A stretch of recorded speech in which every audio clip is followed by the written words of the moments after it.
Hey y'all, so I am back. I was talking about having kids and finances and relationships and budgets and all of that stuff.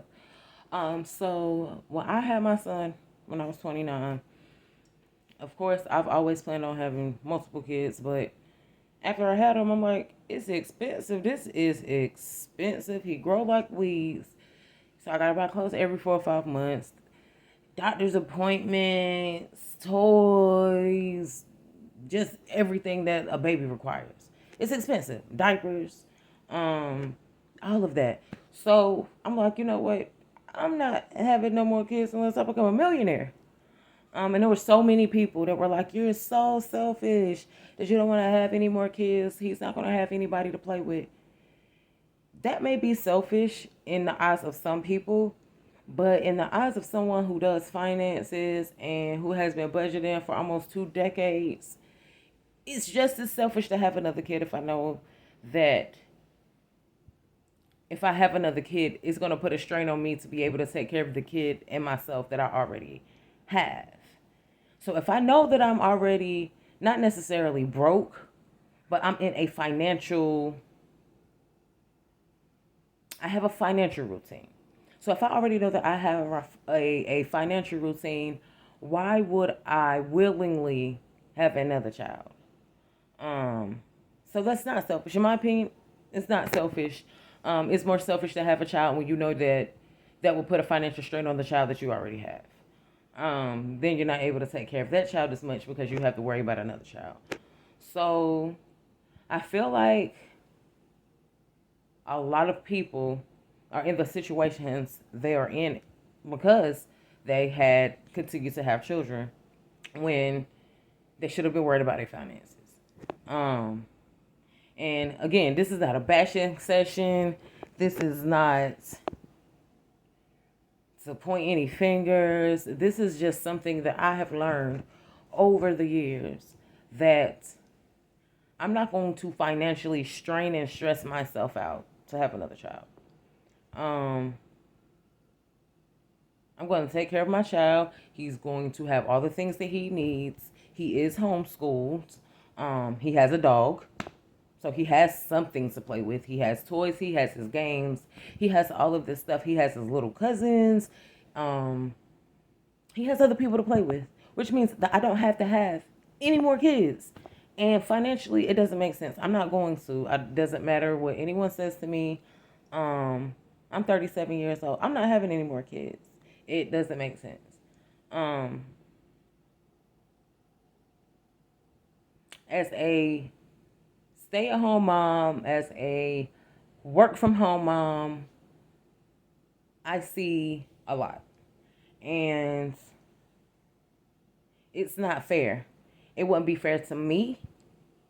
It wouldn't be fair to my son. It wouldn't be fair to those around me for me to have another child only to stress myself out. Um, because maybe I can't afford diapers, or maybe I can't do this, or maybe I can't do that. A part of budgeting is knowing where you stand in your finances.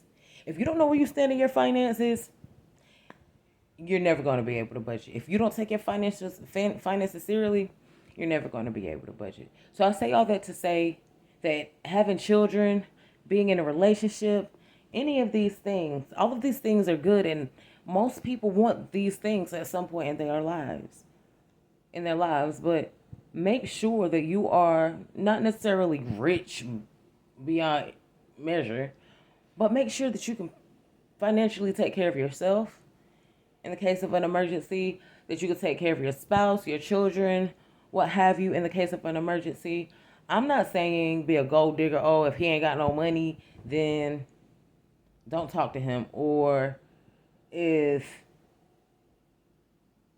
he's not financially where you want to be, don't talk to him. What I am saying is make sure that you are financially stable enough that you can get into a relationship where you're able to take care of your finances and he's able to take care of his finances. Until you guys become one, none of that other stuff matters. It's not his responsibility to take care of your bills. Make sure that before you get into a situation of marriage or engagement or children or anything like that, make sure your finances are taken care of. because finances have the biggest strain on relationships, marriages, relationships with kids, relationships with family members, relationships with significant others. It has such a strain. So why financially strain yourself to the point where you're going to lose your relationship, you're going to lose your house, you're going to lose your car, you can't take care of yourself, you can't take care of your kids, your bills are falling behind, you can't pay your credit card bill, you can't pay your car note, so your car got repoed. Why put that financial strain on yourself? Don't do it. I mean, I know a lot of us learn through trial and error, and this is why I'm making this video, because this is a trial and error moment for me. I've done things that financially I was not necessarily proud of, and I had to get myself out of that. And now that I have gotten myself out of those financial burdens, I will no longer put myself into them. And I know that there's so much more that I can do without putting more financial strain on myself. I'm not going to continue to put financial strain on myself for any reason, for any relationship. This world is crazy. Price of gas going up every day. Price of groceries going up every day. Our currency is in limbo. We don't know what's going on necessarily with that. Well, we know what's going on, but we don't know exactly when everything is going to happen. So we have to be mindful of those kinds of things. And time is just ticking. You know what I'm saying? Time is just ticking, and we're just spending money, flexing for other people. Flex for other people at the end of the day cannot take care of your bills. Flexing for people who at the end of the day cannot help you at all. Flexing for people who can't even take care of themselves most of the time. Flexing for people who are flexing for people. You can't flex for people who flex for people, because that means they already ain't got what they need in the first place anyway. And most times when we flexing, we don't realize that we flexing. Your budget is serious. Your finances are serious, and nobody can take care of your finances like you can. Just like nobody can take care of you like you can. Just like you know your finances, and if you can't take care of them, then that's something within yourself. And that's something within yourself. And like I said, I know what's going on in the world. I know the economy is messed up. I know the economy has been messed up for years, but it's still something that we can do within ourselves. Monetize your hobbies. There's different streams of income. You like to do certain stuff, figure out a way to monetize it. I also have something in my book about that. Like, it's ways to monetize. It's ways to monetize. It's ways to make money without everybody having their hand in the cookie jar. You don't have to have a college degree. And I know that's easy for me to say because I have an associate's, a bachelor's, and 2 master's degrees. But that's because that was personally what I wanted to do within myself to gain the knowledge that I needed to gain for my business. Just to have the knowledge that I need. Everybody doesn't have to go to college. There's people who never went to college. They're millionaires. They're billionaires. But it's all about how you handle your money. Handle your money differently. Handle your money differently, and you'll have different results. I see and I hear so many people saying, well, I don't got money for this, and I don't got money for that, and I don't have money for this. But they have on the nicest shoes. They got the latest car. They got the nicest clothes on. Most times, hair done, nails done, everything done. They fancy, but they broke. You can't be fancy and broke at the same time. Like I said, I'm not rich. I'm working on it. But these are the things that have helped me survive in adulthood. The things that I'm talking about, these are the things that helped me survive in adulthood. And these are the things I had to look at. And I had to look at it from a realist point of view. Not a futuristic point of view, not a hopeful point of view, but a realistic point of view. Finances are important. Money makes the world go around. And so we need to understand that when things continue to change and we don't have the things that we need, it is solely on us. We can't blame the government for everything, even though they have messed up a lot of stuff. We can't blame them for everything. Sometimes we got to blame ourselves for some of the stuff that's happening in our finances. Like, there are people who get government assistance. I've never been able to get government assistance. I've never qualified for government assistance, and I never understood why. I always thought that the people who don't want to work are the ones who are on government assistance. But that's not necessarily true either. But I say that to say that government assistance is literally that. It's assistance to help you get to the next step so you can get off of government assistance. So those who are on Section 8, some people pay $5 a month. Some people pay $20 a month. Some people pay $100 a month. I know it just depends on your situation. But if you are paying less than $500 a month for your rent or wherever you stay, that there is no reason in this world where you don't have the ability to save money.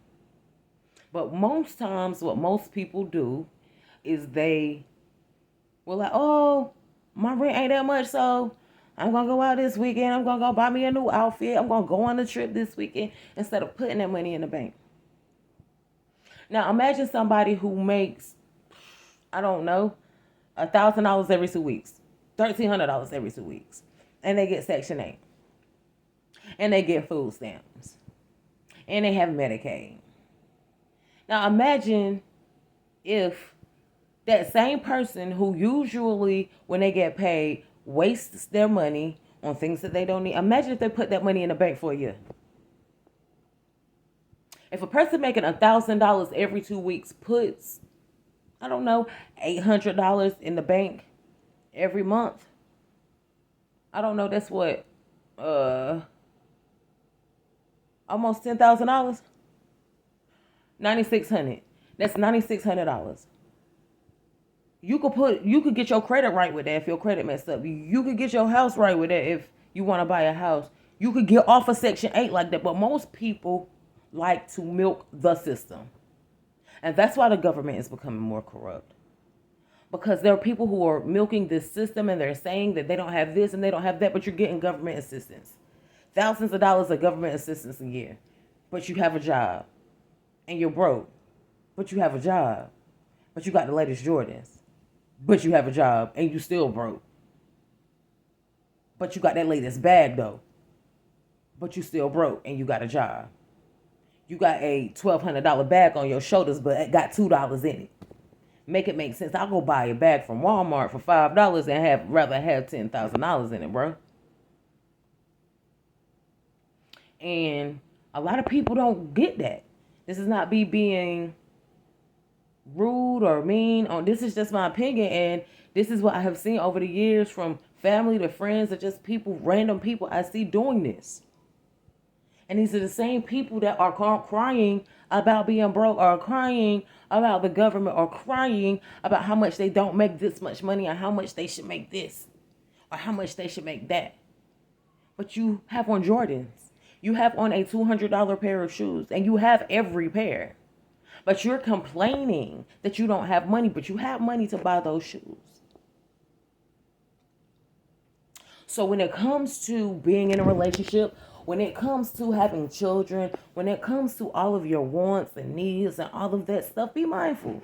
That's it. Be mindful. Know that you may not be able to afford everything when you want to be able to afford it. That saying, there's a time and place for everything, didn't come from nowhere. It came from something. That means that if you know that right now that you are struggling and you have a little bit of money extra left over, put that money up, because you know where you're trying to go, you know what you're trying to do, and you know what you're trying to save. Do not be influenced by people who are broke too. Stop doing it. I'm trying to figure out why it seems like society feels like, just society in general, society as a whole, why society feels like something is owed to them. You know, I know that there are people that are owed certain things. That's not what I'm talking about right now. I'm just talking about in general. People who don't want to work, people who want to milk off of the government for the rest of their life, people who are actually okay with milking off the government for the rest of their life. It's not cool. It's not cool. I'm going to have mixed reviews on this post. It doesn't matter. These are my views. Um, and this is just how it is. I know that everything I say is not necessarily based on facts, but it's situational. But most people don't think about these things until it's too late. So keep mindful of these things. I see so many people asking for husbands and houses and cars, and but you're not financially able to take care of yourself. If you are not able to financially take care of yourself now with the budget that you have, then what makes you think in any world that you will be okay to take care of yourself if you had the big house, if you had the big car, if you had this, if you had that? What's that saying, more money, more problems? Most of the time it is, because if you don't have good financial skills and you're not financially literate, you're going to blow your money and you're going to be broke in a year depending on how much money you have, period. I've seen it happen too many times. I see these parents going out of town on their kids' dime. They get their check from their kids during tax season, and then they in Miami, Cancun, Mexico, wherever. And that's fine. But don't blow all your money on that flexing for nothing. Put that money up. That 36, 37, however much that tax credit is that people get every year for their children, put it up. If you get it, put it up. Put it up for your children who you want to get out of the house at 18, which I don't think is right. Put it up for your children. This is not for you. This is for the support of your child. And if you are not putting it back into the house, if you are not putting it to a necessity, if you are not taking your child on that vacation with you, then you don't need to invest in that vacation with your child's tax money. Because if it were not for that child, you would not be not. I'm sorry. If it were not for that child, you would not be able to go on that vacation. So you should consider everything. And then when you come back from the vacation, you're still trying to figure out how to pay rent, but you just went on that vacation. It doesn't make sense, y'all. It really just doesn't make sense. And I'm going to probably start doing more lives, but I wanted to do this video as a recording first because I'm very nervous. I don't like talking in front of people. I'm a big introvert. But I just wanted to come on here, kind of introduce who I am. Y'all can get my vibe. Some people know me, some people don't. But this is what I'm going to talk about most of the time: the effect of finances in certain parts of your life and how it can affect you, how it can affect your well-being, how to fix it, how to control it, how to maintain it, just how to be better financially. How to be better financially, how to think better financially, how to see through your financial goggles, everything that you do, how to see it financially. If we looked at our lives in every way through finances, we would be better off. I'm not talking about our spiritual being. I'm talking about when we look at our children. I'm talking about when we look into our refrigerators. I'm talking about when we are on the highway. We should be looking through our financial glasses. And that means, what can I do better? What can I not spend money on this week that I spent money on last week that I know I didn't need it, but I got it anyway? Self-control. All of these things fall into being financially literate. So once we are financially literate and once we can look at things through our financial glasses, I'm not promising that you're going to be rich, but I'm promising you that you will be more financially comfortable with yourself than you are right now. You will be more financially comfortable with yourself than you are right now if you look at everything through your financial glasses instead of looking at them through your physical glasses, who have been brainwashed through society, through the government, through social media, what have you. Look at it through your financial glasses. Look at it through your common sense. Have some common sense and look at it through that way. Look at it that way instead of looking at it like, oh, I don't have this, I don't have that. Make sure you're doing what you need to do now so you can have all of the things that you want in the future. Again, y'all, this is Danielle. I am your solid financial advisor. I hope to get back with y'all soon. I hope I have some good tips. Had some good tips for y'all today. I hope y'all enjoy what I had to say. If you didn't, like and comment below. I love y'all. Peace.